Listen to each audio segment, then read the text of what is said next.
So friends, let us continue with this chapter. We have to do the nature of economics now. Economics has been divided into two parts. One is economics as a science, the other is economics as an art. Let us begin with economics as a science. Economics as a science has further been bifurcated into two parts, children. One is positive science, the other is normative science. Of course, economics as an art does not have any bifurcations. So let us come back to economics as a science. As per its word, since it is science, economics is a science as it is a branch of knowledge where various facts have been systematically collected, classified and analyzed. So all facts have been collected and classified and analyzed.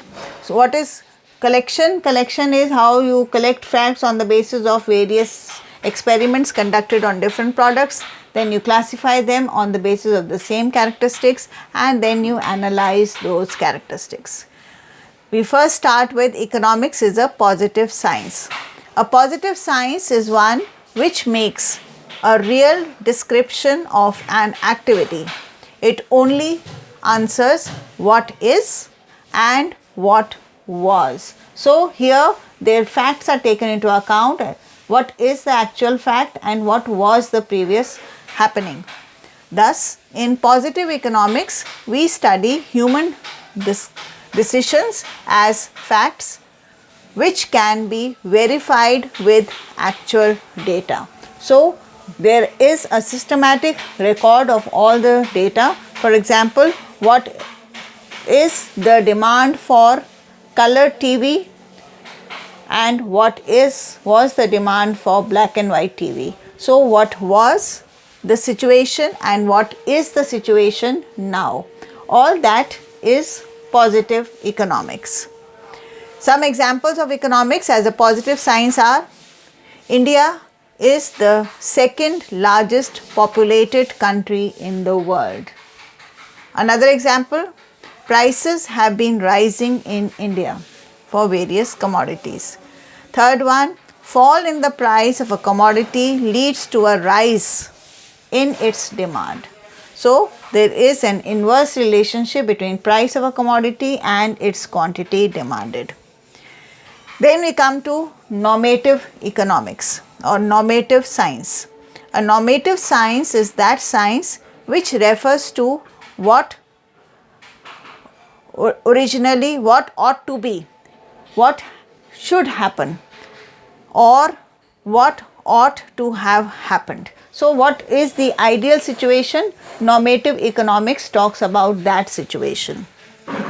For example, minimum wages should be guaranteed by the government in all economic activities. So of course, there is a legislation that is passed by the government from time to time with respect to minimum legislation, but especially in the controlled sector. But where it is not controlled and it is open, there the wages are not organized or not clear, and the person who hires a laborer can give any wage of his choice. Examples is minimum wages should be guaranteed by the government in all economic activities.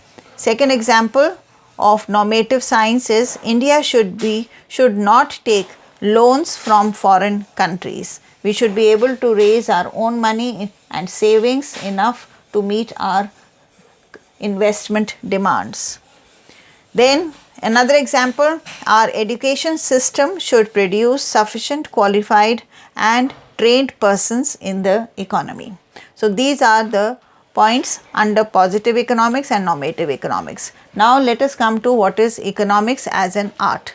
Economics is a practical application of knowledge for achieving some definite aim.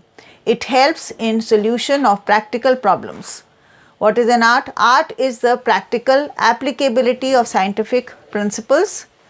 Science lays down principles while art puts these principles into practice.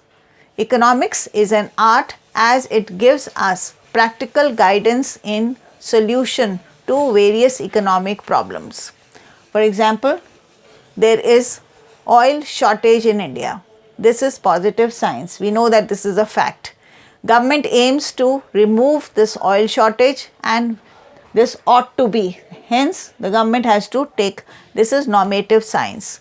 Now, government plans oil planning, that is making oil available to strategic sectors under all circumstances at the market price or even at controlled prices. This is an art. So, art is the act of trying to handle a particular problem to the best possible manner so that the problem can easily be effectively solved without disturbing and affecting the people. Hence, we have understood what is positive economics, what is normative economics, and how economics is an art. Thank you very much. Please subscribe to my channel. God bless you all.